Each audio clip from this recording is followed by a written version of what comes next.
So I think everybody here is probably already going to know Ami Kirby. She's an emeritus member. She served as our longtime archivist. She and Doug moved to Topanga, her husband, in 1963, and they raised their two wonderful sons here. And so without further ado, I will pass the microphone to you, Ami. Very good. I'm so glad to welcome everyone. It's a pleasure to meet virtually with you this afternoon and show you a few photographs from the Topanga Messenger photo archives that were gifted to our society. We are indebted to Mary Colvig Rhodes for arranging this gift. Mary was the newspaper's business manager from its beginnings in 1976 to its demise 40 years later. Sadly, Mary, who was well loved throughout the community, died, and we dedicate this program to her. We were fortunate that shortly before her death, Mary was able to join the committee I headed that included Karen Moran and Gail McToon. We were tasked to select from the mass of messenger photos those we judged had historic value. The photos we selected are mostly from the 70s, 80s, and 90s, and are now included in our society's photo collection, which, thanks to our brilliant archivist, Pablo Capra, will one day be digitized and available for viewing on our society's website. So for today's program, I chose 47 photos that I thought were especially interesting. So we will begin with the front page of the Messengers first, and then we will have the last issue following this one. So this is the front page, dated December 1st, 1976, that features its staff. Its editor, Flavia Portenza, looking very glamorous, is seated at the photo's bottom. Mary Colvig, later Mary Colvig Rhodes, in the white blouse, holding her daughter, Mary Jeanette, was not only the paper's business manager, but also its typist. And in its early days, all the issues for the entire paper, all the pages in the paper were typed. And the man in the turban is Sid Francis, whose printing press the paper in its first years produced. Colin Penno, who became the next editor, took this picture. Okay, next. Okay, there we go. This is the last Messenger issue dated December 1st, 2016. The front page displays photo of 30 well-known Topangans. Tony Verabes, a Topangan and professional photographer, took the portraits in a studio he set up in Pine Tree Circle, especially for this project. Tony's photos often appeared in the Messenger. And this is a beautiful front page that I know many of you wish we could linger and have it on the screen longer so you can look at everyone's face. Many people are so well known and well loved. All right, the next, please. Now we're going to start with a group of photos that are of Topanga's artists. And the first one is Spanky McFarlane, shown with her daughter Dee Dee. Spanky headed the folk-based group called Spanky and Our Gang, an East Coast-based folk group. She lived for a time in Topanga and sang at the chorale, sometimes with Bear Height and Lowell George. Her voice has been described as a deep vibrato that just nailed you. All right, the next. Yes, this is Wally High, a local musician who composed, sang, and played the guitar. His friend John Cannon says of him, he was not only a professional musician in the sense excuse me, he said this way, he was not a professional musician in the sense of a touring band, but in all other instances he was. Wally was a member of a group called the Grateful Dads that played locally.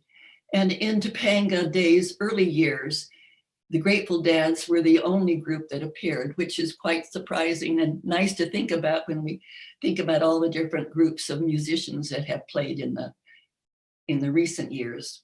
Wally composed the song called Highway 27 that is a eulogy to all that we love about Topanga. And the song was widely sung at many Topanga events. Right, the next. And this is Fred Tackett, leader of the group Little Feat, one of the well-known bands of the early 70s and 80s. He and his wife, Patricia, moved to Topanga in 1969 and were from the very beginning generous and community-minded. Fred played at the chorale in the 80s and played pro bono at many community events at the Theatricum and Community House. He and Patricia still live in Topanga. And this is one of several photos that we have in the archives, but I picked this one out because I especially liked it. Next. Now we're going to move on to other artists. This one is Jack Rice. He is seated in front of one of the many fireplaces he built in Topanga. Jack and his wife, Barbara, moved to Topanga in 1959. They met while attending Black Mountain College in North Carolina, a progressive liberal arts school that profoundly influenced them. They bought a cabin in Topanga with no water or electricity, which over the years Jack transformed into a handcrafted showplace. Jack worked as a stonemason, mostly in Topanga, specializing in fireplaces. He combined his intellectual interests with his working man skills and was popular and respected throughout Topanga. Next. And this is Barbara. This is Jack's wife. Seated in her study, Barbara was a mother of four, a poet, interested in metaphysics, and lived, her daughter Megan once told me, on a different plane from the rest of us. She read broadly, collected an impressive book collection, mostly purchased, Megan said, from thrift stores. She took daily walks along Old Canyon Skyline Loop, keeping a pencil and 3x5 cards in her pocket at the ready to write down poetry fragments that came to her. I especially like this photo. I think it captures Barbara marvelously well. All right, the next. This is another photo of Jack. Toward the end of his life, Jack and his son Aaron visited Ireland, where Jack wanted to get in touch with his Irish roots. This photo was taken on the side of a country road where they stopped to look at this ancient stone formation. It was a lucky snap that captures Jack's romantic soul. Jack died in 2001, Barbara in 2008. Next. This is Jack and Barbara's daughter, Megan, standing in front of a paper mache horse that is a prototype for her two sculptures that were commissioned by the Los Angeles County and are displayed in the Topanga Library's children's section. Megan is a painter as well as a sculptor and has written and illustrated several books. She's currently working on a book of photographs of her father's Topanga fireplaces that number, she says, 72. She lives with her husband, Gregory, in Topanga. Next. This is Arnold Schifrin, a well-known artist whose paintings were shown in Los Angeles's top galleries in the 70s and 80s. He knew Jack and Barbara Rice when they were all students at Black Mountain College. and he moved to Topanga at their suggestion. He taught at UCLA.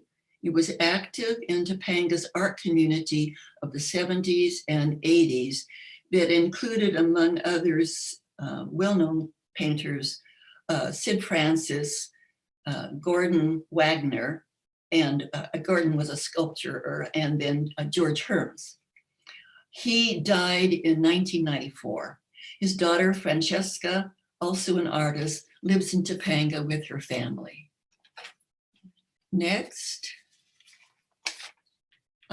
This is Linda Bullheis, seated in her Topanga studio.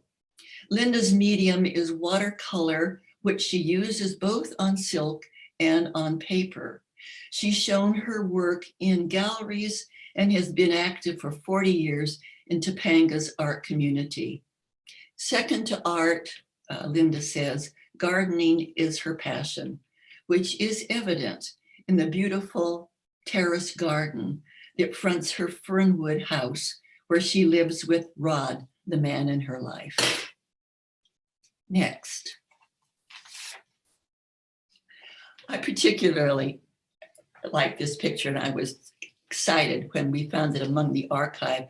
Unlike the photos that I selected, this one must be dated into the 50s. This is Bob DeWitt, and we see him in profile looking at a display of some of his art. Bob was an artist and real estate agent who arrived in Topanga with his family in 1941 and built a series of shacks on Topanga Canyon Boulevard, where his family lived a free-spirited life. They went barefoot, bathed each day in the ocean.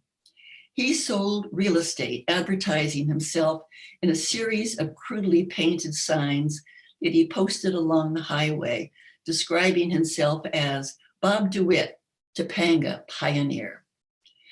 In the 50s, he and his wife, Dowie, ran a coffee shop and gallery that attracted artists and anti-establishment types.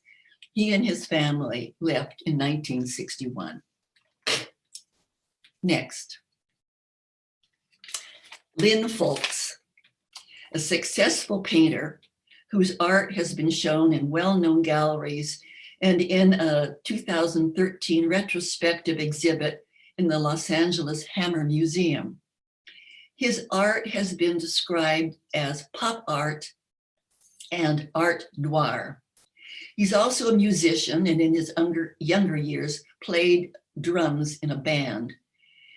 Shown is the instrument he made called the machine, that he plays as he sings in an exuberant Spike Jones style.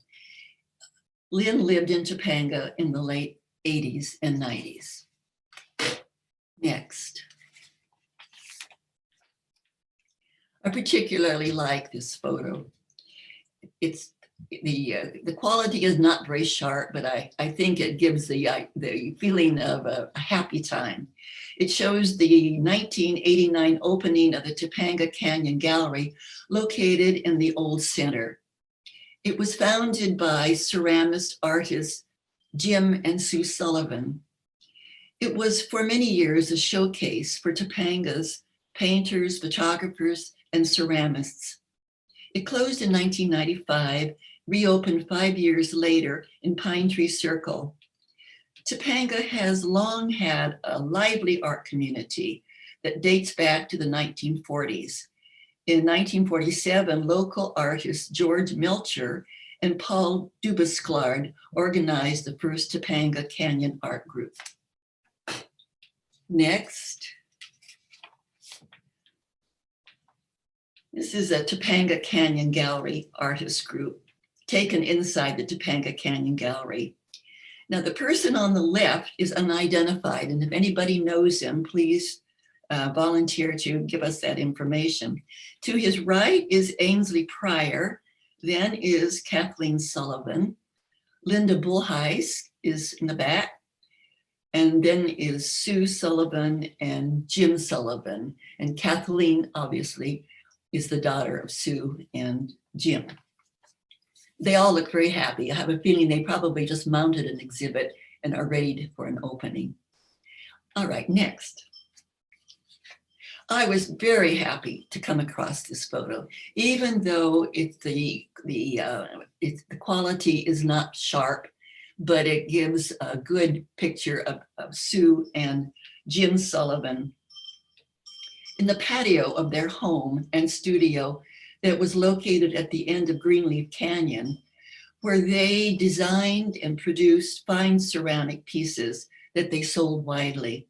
Hardworking, warm-hearted, known and respected throughout Topanga, and active in the Topanga Canyon Gallery.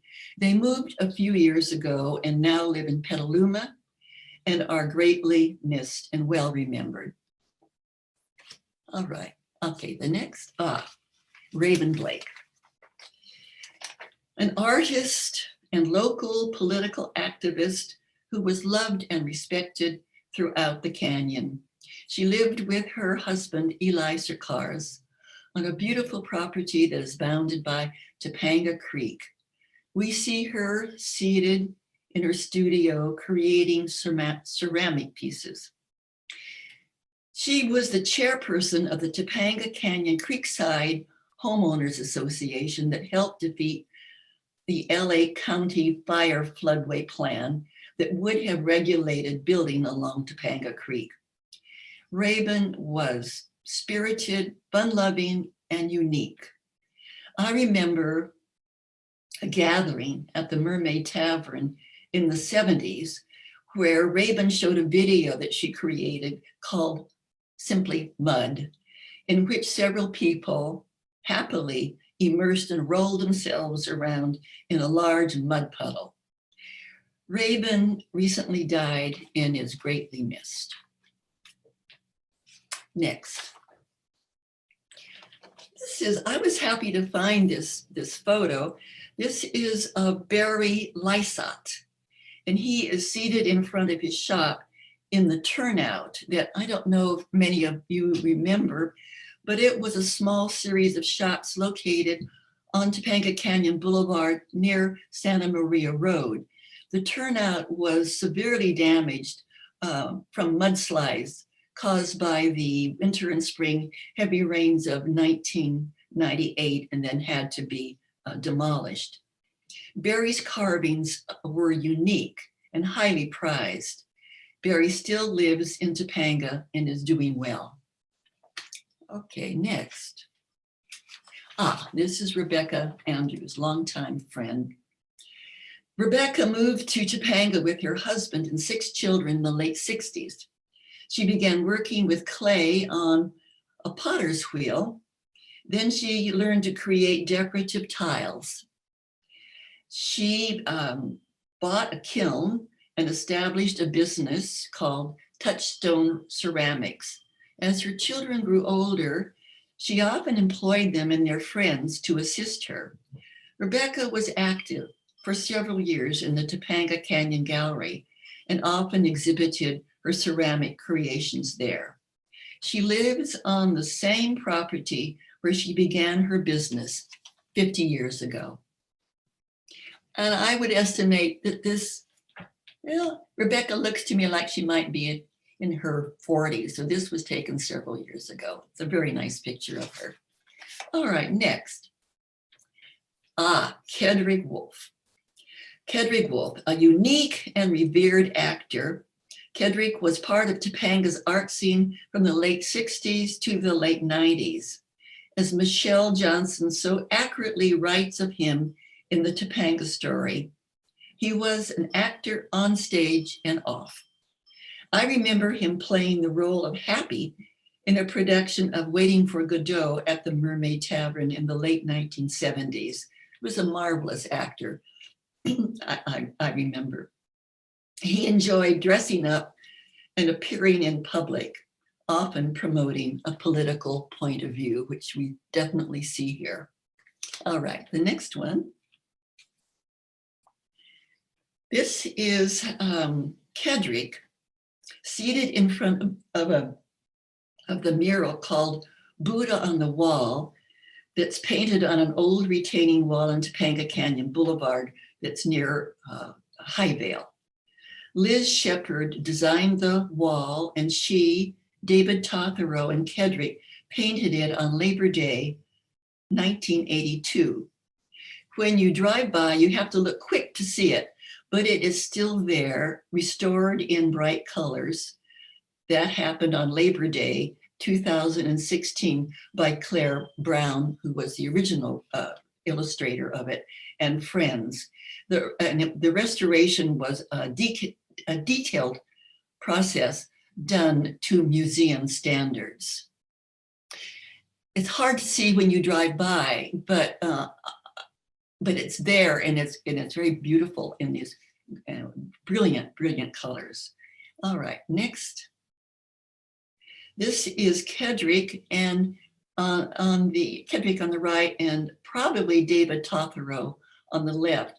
When I found this photo and the two that follow, I was so thrilled because it gives a sense of the immediacy of what they were doing on that day. But the people on the back are not identified, so I'm just assuming that it's David Totherow with Kedric. Okay, let's have the next one. And then this, I feel sure, must be Liz Shepard, who created the drawing. It's a wonderful photograph that captures, I don't know, when I look at it, I think of a sunny Labor Day, and they're all having a marvelous time. All right, next, please. And this is the last one in that series, and this is Kedric putting on the final, I don't know the name of the dot that goes on the Buddha's forehead, but I think it's very special. And Kedric got the honor of putting it on. Okay, next, please. Now we're going to have a series of photos of some of Topanga's restaurants. And this is Cafe Mimosa. It's a charming restaurant located in Rainbow Village that opened in 1994 by Arlette Morgan, a French woman who sold there coffee and pastries. And in 2004, she sold it to another French woman, Claire Cohn, who continued the coffee and pastry menu. Okay, let's have the next one. And this is the interior of the cafe that Claire created, a warm atmosphere with a hint of France. It's a popular place for locals and regulars to meet and share news or do some reading or work on their laptops. Okay, next. Pat's Topanga Grill. Well-loved restaurant owned by Pat Burke, known for its excellent breakfasts and its down-home atmosphere. It opened in 1994 and closed 20 years later when Pat died. Its walls were hung with paintings by local artists and signs of defunct Topanga businesses. When the restaurant closed, Kathy, Pat's widow, allowed Gail McToon and Scott King to remove the business signs that were on the wall. And Scott and Gail stored them for a while in what they call an undisclosed location. And then they managed to make the arrangements to mount them on the walls of the Topanga Historical Society's office. So if you are interested in seeing these business signs, let us know. We'll make an appointment for you to come in and take a look at them. Okay, next, please. The Water Lily Cafe, located in the Pine Tree Circle Mall. It's a popular place for locals and non-locals to pause for a cup of coffee and pastry or lunch and sit inside or at one of the outside tables. It was especially awaited when Pine Tree Circle was under construction and has served Topanga well ever since. It's a good place to meet a friend or sit solo and wait until someone you know passes by and stops to share some news with you. Next. This is the Inn of the Seventh Ray, Topanga's oldest and most elegant restaurant that opened in 1975 by Ralph and Lucille Yaney, who were both psychotherapists and disciples of the spiritual leader Elizabeth Clare Prophet. They took advantage of its creekside location and over the years expanded its decks. Some of its tables overlooked the creek and created beautiful, beautiful gardens. It is enjoyed by locals as well as carriage trade, and it's a popular place for weddings and special events. Next. Now, this is not a restaurant, but I want to insert it here right after the inn.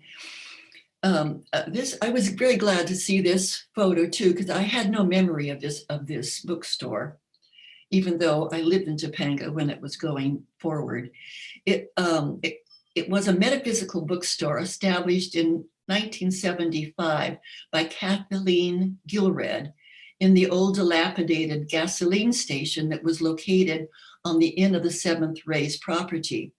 Kathleen, who knew the inn's owners through their shared interest in metaphysics, had no previous experience in running a bookstore, but she ran it successfully.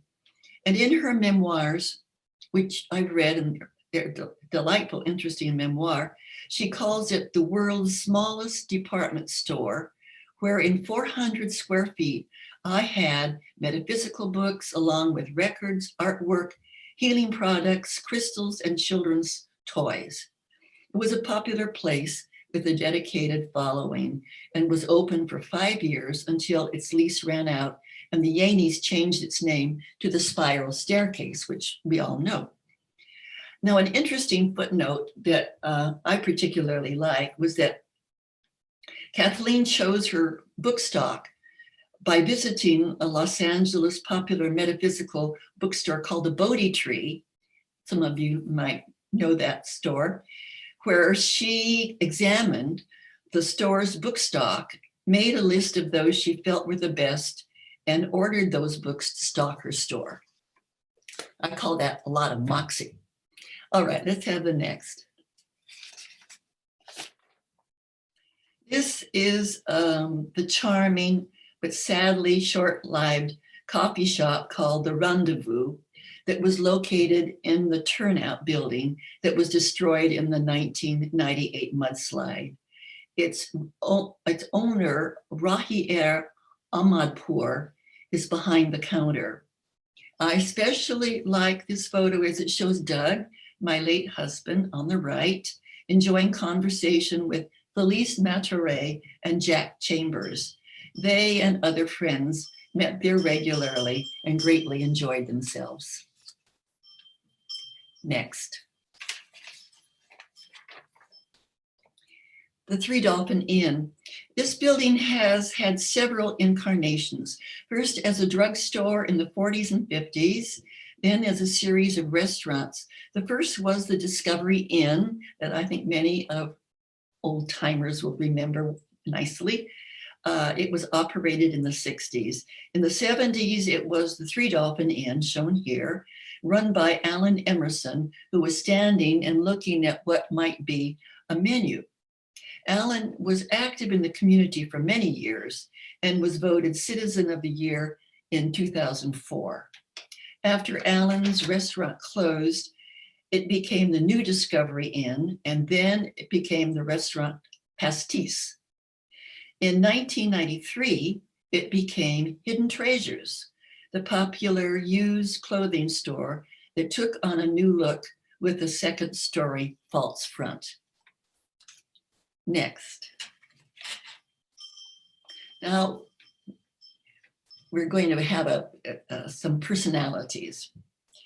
Looking glamorous are Gail McToon and Bill Berge, receiving a Chamber of Commerce award sometimes in the early teens.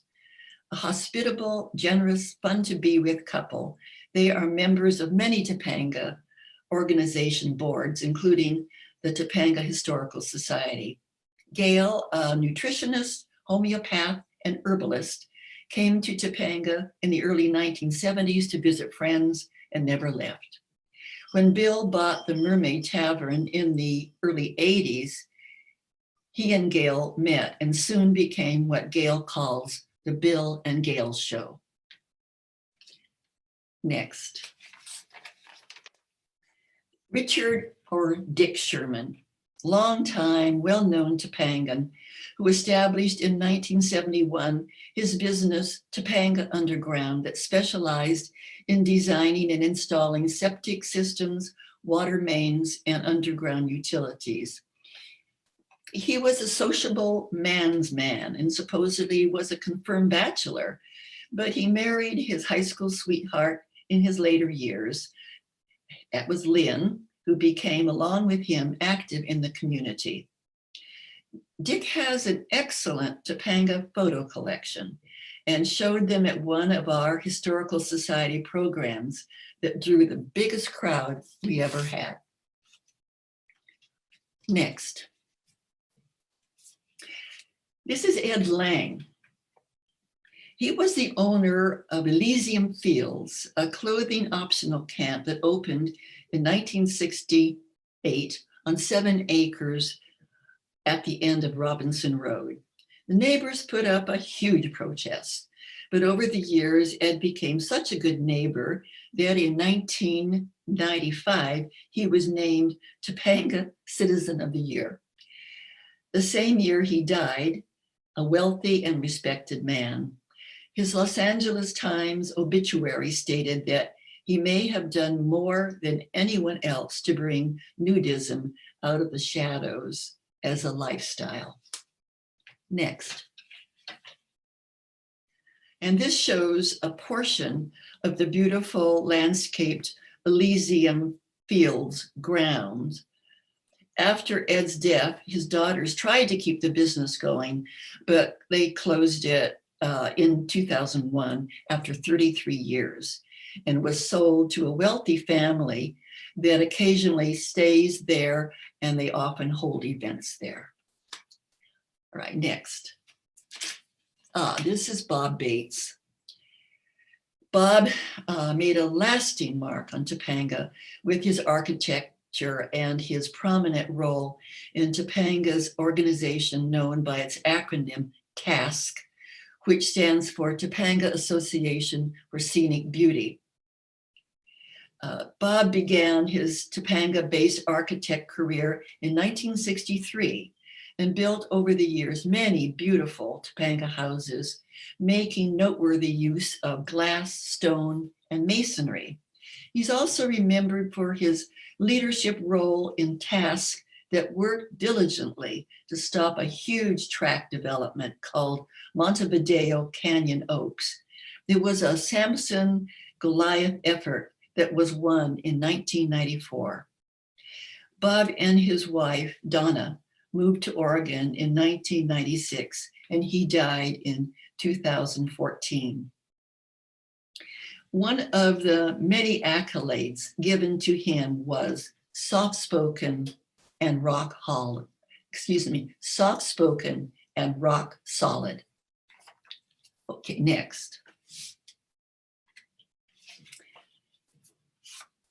Now we're going to move on to some of Topanga's businesses. And I was very happy to find this picture. It shows Pamela Ingram shaking hands with 2 unidentified people. And if anyone knows who these people are, please let us know. On the grounds of her nursery called Sassafras Nursery that was an active business in the 1980s. It was a showplace located on property near the town center that is reached by a driveway that forges Topanga Creek. The property is now owned by Bob Harris, who operates his business, Malibu Ceramics Work. He operates his business there. All right, so next. And this is a beautiful photo, a garden view of Sassafras. It was an extraordinarily beautiful setting, albeit hard to reach when the creek was running high after a heavy rain. It was a plant and seed business. It sold to nurseries and florists, as well as customers who enjoyed its bucolic setting. Next. The Malibu Feed Bin, located at the junction of Topanga Canyon Boulevard and PCH. This photo was taken about 20 years ago, shows owner Marty Moorhart, his wife Patricia, and two daughters, Katie and Casey, holding their children. The building was originally called Potter's Trading Post that dates back to the 20s. And in 1961, A. Smith created the Malibu Feed Bin and then sold it to Marty Moorhart in 2001. It has a country store atmosphere.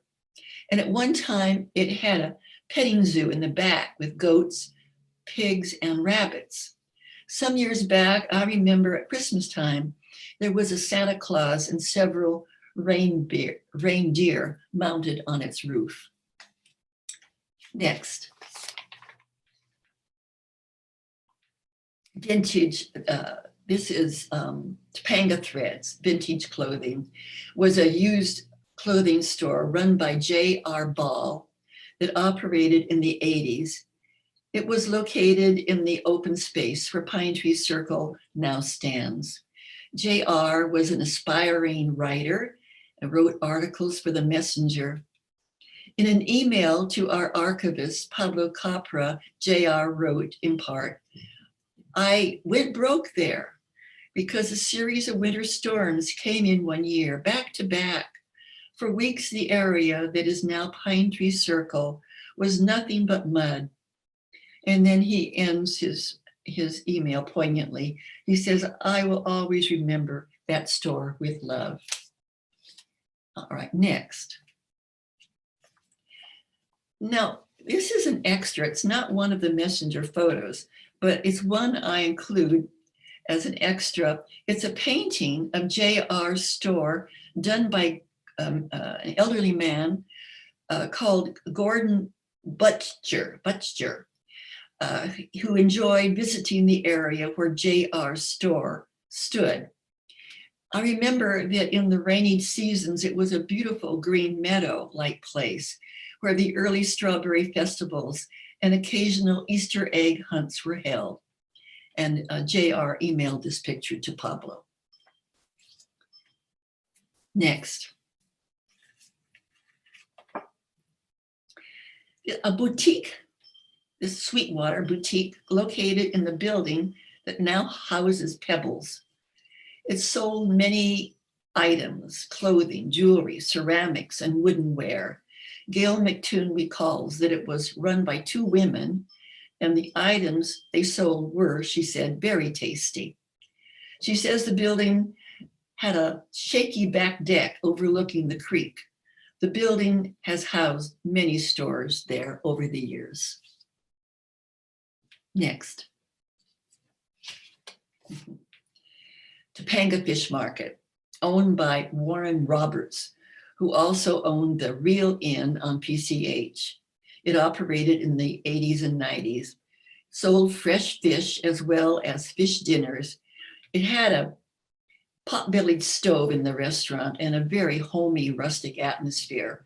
Patrons could bring their own beer and wine. Okay, next. This is the Chevron gas station. In the late 60s, Topanga had 3 gasoline stations.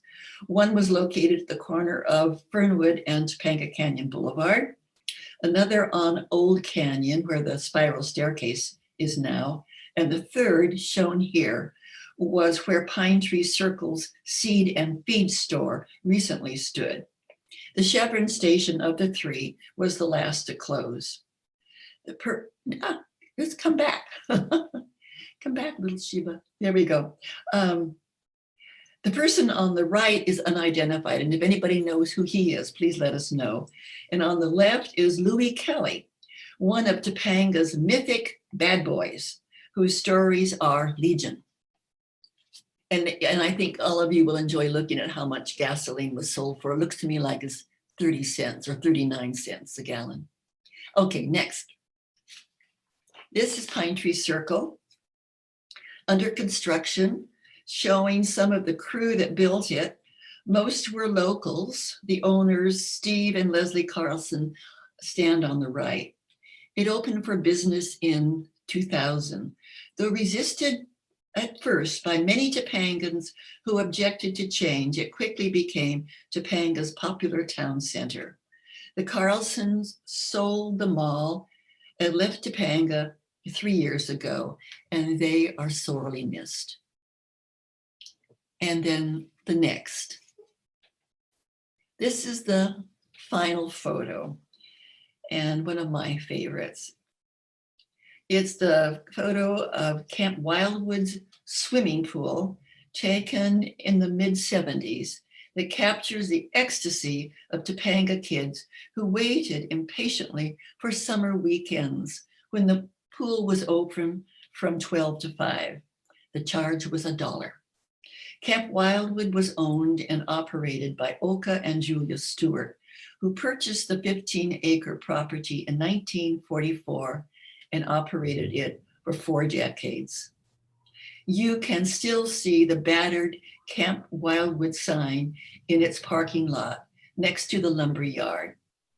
The boy jumping from the lowboard is my younger son, Justin, and the boy making the dramatic leap off the high dive is Matthew Andrews. And that brings the slideshow to an end. I enjoyed preparing for it and had to dig out some details. Hope I didn't make any mistakes, but welcome comments from all of you. Ami, that was a wonderful program, and I love the photos, are fantastic. And thanks to everybody who worked at the Messenger for so many years, because really, Mary Colvig Rhodes, I know the Sipples worked there. Well, I should go back to that first picture and show the beginning staff, but we owe that group of people a lot here in this community. Oh, this is fun, going backwards. A lot of wonderful people. Really, a lot of wonderful pictures too. There, okay, there we go. Somebody asked me how we wound up with the Messenger archives, and one of the people present here today, Susan Nisman, had a lot to do with that. I guess there was a final meeting at the Messenger or a party, and Mary Colvig Rhodes and Susan Nisman spoke, and thankfully we were the recipient of the archives, and we treasure that. Another comment that came in that was distressing was that Colin Penno passed away last Saturday. Is that correct? Can somebody confirm that in the chat? I didn't know that. I'm sad to hear that. He was such a, the common word that comes to mind, a character. He was an original. And I really enjoyed my small acquaintance with him. And I know many people did. Well, good writer. And he wrote a column that he often ended with the phrase, Topanga, meaning, Topanga is so unique and nutty and crazy, so that sometimes I like to use that expression, Topanga.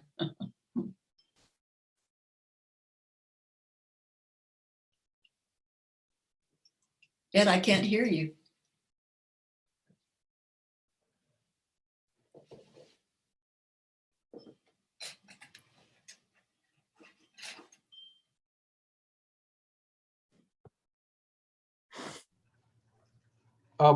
Mary Colvig, I'm going to unmute you. Is that okay? You should be able to unmute. Yeah, hi, thank you.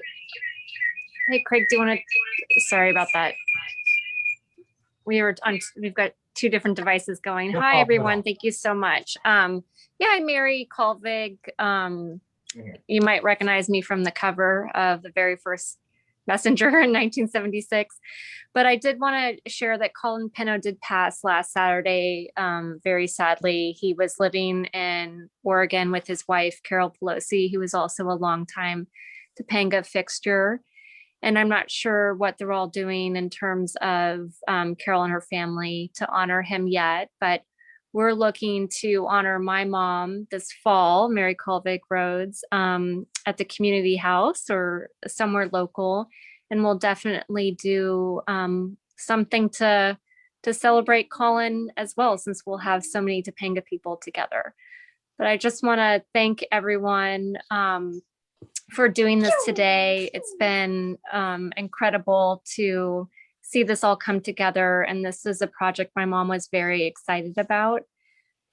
She loved the messenger and the canyon dearly. So I'm gonna cry, but just thanks for inviting us to join today. And this is really, really, really special. I'm looking forward to the recording so we can share for the rest of the family. Thanks so much. And yes, and Colin was dear. Colin was, he helped me write my college letters. He played a big role in our life, even though we drove him nuts. He was not a fan of children, but was a huge force in our lives and in the canyon. So it was a stroke that sadly took him. And I think Carol is just reeling from this all. So I will pass along any details that I get because we're in touch with her. She was a dear friend of my mother's. So thank you all. Thank you, Mary. Thank you so much. Somebody else had also put in the chat, Katie Dulcimer did a lot of photography for the Messenger. So we certainly want to celebrate all of the great photographers from the Messenger. And I would, as a personal note, like to thank Mary and John Sipple, who helped us put some of this program together. Thank you so much to both of you.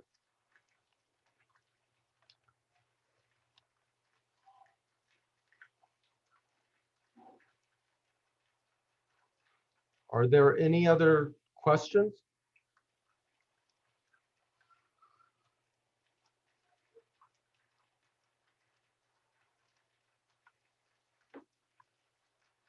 Oh, here's a question I got. Are the Messenger archives going to be part of the Society's digitalization? Yes, we're working on digitizing our archives. It's a long-term project, but yes, we hope to incorporate what we've received from the Messenger in that archive that will be able to be accessed digitally.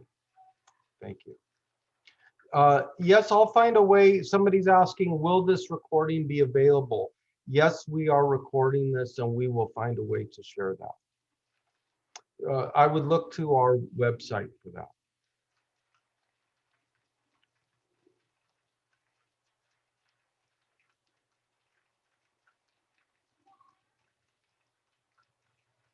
All right, if there's no further questions, I think that was one of our finest programs. Seeing those pictures of people that we've loved so much in Topanga. We have such a wonderful group here, and the website URL again is the Topanga Historical Society.org. Topanga Historical Society.org. You could probably get that by Googling that as well. All one word, that's correct. Thank you, John.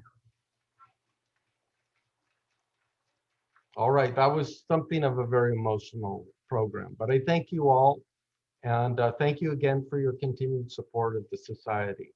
Were there any photos of Summit Valley and Carl? Does anybody, Ami, do you know the answer to that? I mean, I think you're muted. Let's see, ask to unmute.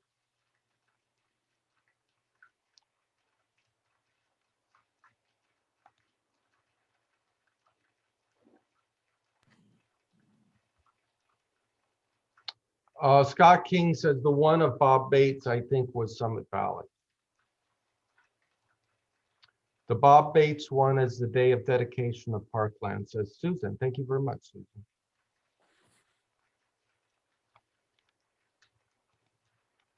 Well, we had great participation today. We had over 50 people join us, so it's a tremendous program. there could be a whole other program. Yes, there's a lot of great suggestions for programs. We got a very active society. Again, I'd like to welcome new members. I remember to send an email, but I think we've got new members, Ryan Pastorek and Joanna Gunst. They're a terrific addition to our society. Okay, good night. Thank you, everybody. Have a wonderful Sunday.